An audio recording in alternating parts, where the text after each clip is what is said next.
یزید جو کہ ایک اسلامی حکمراں کے نام سے متعارف تھا، اس نے بہت سارے ایسے برے کام انجام دیے جسے مسلمان اسلام سمجھتے اگر یہ سن 1 ہجری کی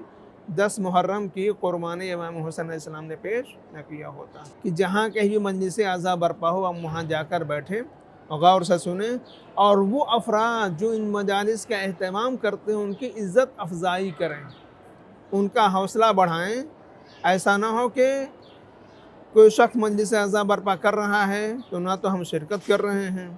نہ وہاں جا کے بیٹھ رہے ہیں، نہ غور سے سن رہے ہیں، اور نہ ہی مجلس برپا کرنے والے کی حوصلہ افزائی کر رہے ہیں۔ یہ مجلس عزا ہمارے ذکر کی محتاج نہیں ہے، تذکرہ امام حسین علیہ السلام ہمارے تذکرے کا محتاج نہیں ہے،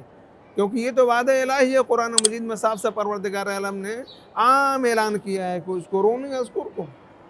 کہ تم میرا ذکر کرو تو میں تمہارا ذکر کروں گا۔